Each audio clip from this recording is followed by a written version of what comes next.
público está presente, porque como houve um hiato, né, entre a instalação dessa vara, que foi um desmembramento da original vara da Praça 11, hoje são 4 varas na capital, né, mas na época havia uma vara só, e em 2007 foram instaladas 2 novas varas, uma em Madureira, cuidando de Jacarepaguá, Madureira, Cascadura, e outra cuidando da Zona Oeste, né, que era a minha. E eu tinha sob a minha responsabilidade, foi logo uma das novidades que me trouxeram, lidar com a situação da UMI, da Unidade Materna Infantil do Talavera Bruce, ou seja, a Defensoria Pública veio me perguntar, e aí, vamos continuar com a rotina? Aí eu perguntei, que rotina? O que é essa rotina? E a rotina consistia em fazer as audiências para liberação das crianças aos 6 meses de vida. E numa das primeiras semanas logo de atuação, né, nessa nova jurisdição, eu me deparei com um camburão trazendo a mãe, um camburão trazendo o pai, e pessoas da família que iam assumir a guarda dessa criança vindo de partes remotas do estado, porque a UMI ela recebe mulheres presas de todo o estado do Rio de Janeiro e até de outros países, né? A gente tem uma quantidade de presas estrangeiras também enorme. E isso até me deu a oportunidade de fazer audiência em inglês, certa vez, com uma presa sul-africana, que não falava português. Todas elas presas por tráfico, né? Nem preciso, né, falar um detalhe. E foi uma experiência muito rica para mim. E eu acho que uma experiência, assim, de humanização do atendimento a essas presas, porque ao invés da gente fazer as audiências na vara, eu passei a ir mensalmente à unidade materna infantil. Então, toda terceira segunda-feira do mês, salvo engano, era dia de audiência na UMI, e era dia de estar lá e conversar com as presas, inclusive elas sabiam que daqui a 2, 3, 4, 5 ou 6 meses ou mais, que nós tivemos casos de crianças que completaram até uma idade, até aniversário. Essa presa me enrolou, ela era estelionatária, né? E como vocês sabem, é profissional, né? Aí ela me enrolou porque era sempre assim, não, só mais um mês que eu vou resolver minha situação, patati e tal. E eu só queria dizer que nós talvez estejamos marcando uma bobeira, né? Todos nós. Uma bobeira que é talvez inconsciente para alguns juízes. Em março desse ano foi aprovado o marco da primeira infância, né, que é a Lei 13.257. E, dentre as políticas públicas estabelecidas no marco, eu até fiquei feliz. Uma delas diz respeito a algo que eu já faço, por trazer, desde 2012, eu sou juiz em vara criminal, né, por trazer para a vara criminal esse ranço infanto-juvenil, e eu sempre pergunto ao réu em audiência se ele tem filhos, quantos filhos são, se os filhos moram com ele, quem é responsável, se existe algum filho sem registro, e às vezes nós fazemos o registro, né, com o comparecimento da mãe com essa criança, que às vezes é recém-nascida, quer dizer, essa criança nasceu no período em que esse réu estava preso. E aqui nós temos a previsão expressa, né, de que no interrogatório o juiz pergunte se o réu tem filhos, as idades dos filhos, se os filhos possuem alguma deficiência, o nome e contato de eventual responsável pelos cuidados dos filhos, indicado pela pessoa presa. Né? Isso está no artigo 41 dessa lei, que modifica o 185 do Código de Processo Penal. E o 318, né, o 185, que é na prisão em flagrante, que a autoridade policial tem que perguntar, o 304, que é o do interrogatório, né? E prevê expressamente a prisão domiciliar para a gestante, inciso 4, para a mulher com filho até 12 anos de idade incompletos, e para o homem, se ele for o único responsável pelos cuidados de filho até 12 anos de idade incompletos. Então, eu acredito que muita gente desconheça o teor dessa lei que fala do marco da primeira infância, é o marco da infância, e que é tão importante para as mulheres presas. Eu roubei o título parcialmente do Tom Zé. É até engraçado falar sobre essa história, porque nós estamos no período dos Jogos das Olimpíadas, né? Então, Por ocasião da Copa do Mundo realizada aqui no Brasil, o Tom Zé se envolveu numa polêmica, porque ele fez a narração de um comercial daqueles embaixacantes, assim, aqueles da Coca-Cola.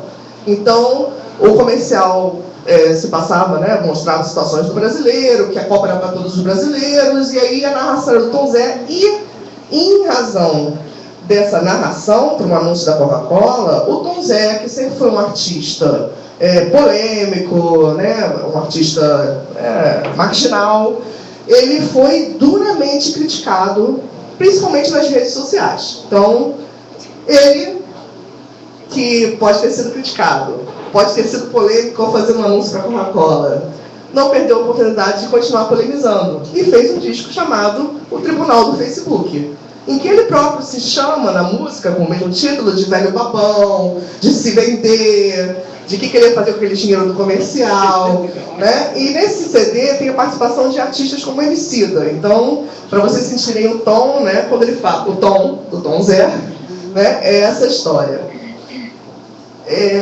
Quando a Carol fala hoje, então tá aí o Tom Zé, né, brincando com a história da Coca-Cola, vestido de Coca-Cola, literalmente. Quando a Carol falou hoje da situação da presa... Lâmpada de LED. Qual o nome dela? Yara. Da presa Yara, eu me lembrei rapidamente, né, de como a Carol expôs isso no Facebook. Ela contou essa história que ela narrou aqui para todos nós, da presa Yara, e ela recebeu alguns comentários elogiosos, claro, mas foi apedrejadíssima, né? Com outros tantos comentários, no sentido de se ela está presa, é porque alguma coisa ela fez e pá, tal, né? A gente tem um projeto de lei do Senado que fala sobre o abuso de autoridade. E uma das situações, né, previstas como criminalizadas nesse projeto de lei, toda vez que a gente fala de um projeto de lei, a gente fica assustado, né? Falando de mais lei, legislação e tal. Mas é justamente a questão de expor pessoas indiciadas ou acusadas em processo no tribunal do Facebook como uma conduta que é vedada, né, e configura abuso de autoridade. Por quê? Porque não adianta a gente chegar para uma parte no processo e dizer numa sala de reconhecimento que eu demorei 3 anos para conseguir, mas que tem um vidro espelhado, é toda bonitona, assim, mesquita, né? Imaginem, não é aqui na capital. Dizer assim, por favor, tome o seu tempo, você vai se deparar agora com uma fila de pessoas, cada um vai estar ostentando um número. Se o senhor ou a senhora reconhecer uma dessas pessoas, por favor, indique o número. Se ela vai reconhecer justamente quem o tribunal do Facebook já condenou como culpado, né? Então, o tribunal do Facebook, ele é aquilo que aqui o Rubens se referiu, né, e o Alexandre também, traz né, à tona aquela vontade das massas, né, de que o resultado seja um resultado de segregação, né, apartheid das pessoas indesejadas. Até assim, ó, esse é uma das páginas só que existem no Facebook, são inúmeras, né? Eu até achei curioso ali o título, né? Morador encontra armas de brinquedo. Se for lá em casa, estou ferrada, né? Tenho 2 filhos adolescentes, só para explicar. Capturado o traficante mais perigoso de Niterói. A página é essa aí, Plantão Policial do Rio de Janeiro. Direitos humanos.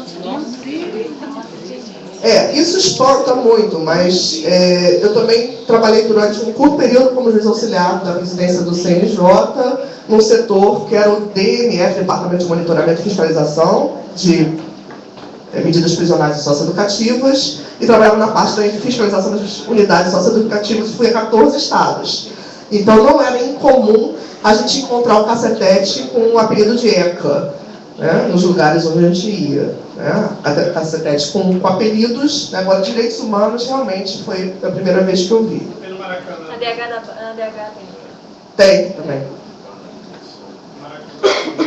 Esse senhor Luiz Miranda USA, né? Eu achei curiosíssimo até, mas ele aparece num vídeo ao qual eu me dei trabalho, né, de assistir na íntegra, reclamando de como o Facebook aqui tinha funcionários petralhas, que ao contrário do Facebook americano, que não tirava do ar nenhuma página, mesmo que contivesse cenas de violência ou cenas, né, de sexo, que essas páginas foram tiradas do ar pelo Facebook brasileiro. E isso só podia ser obra de algum funcionário petralha, né? Então, ditadura no Facebook. Esquerdistas, faca na caveira, calaram 2 milhões de seguidores. Sargento Farru, calaram 1 milhão de seguidores. Bolsonaro opressor, calaram 1 milhão de seguidores. E mais outras 20 páginas. E aí ele faz uma conta muito engraçada, que ele diz que calaram, assim, tipo, 2/3 da população do Brasil foi calada. E é nesse contexto que a gente encontra aqueles juízes sobre os quais todos nós aqui, né, já ouvimos essa noite, os juízes heróis, os juízes pop. Né? E o texto, né, o título da minha fala, né, da minha apresentação, que é uma comédia, mas assim, é só para entreter vocês, o Tribunal no Facebook e o Juiz Impopular. Por quê? Porque nesse contexto de violação, eu sou apresentadora de programas, vocês sabem, né? Então, assim, nesse contexto de violações, só tem lugar para exercer a judicatura com tranquilidade, sem sofrer nenhum tipo de pressão, o juiz que nada conforme o fluxo. E por falar em fluxo,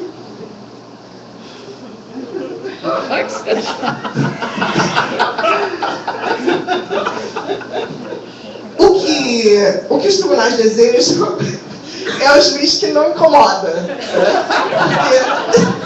Porque incomodada ficava sua avó.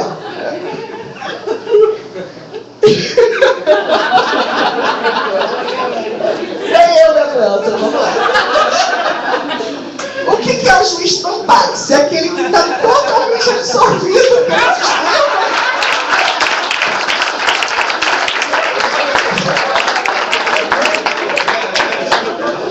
Não incomoda ninguém.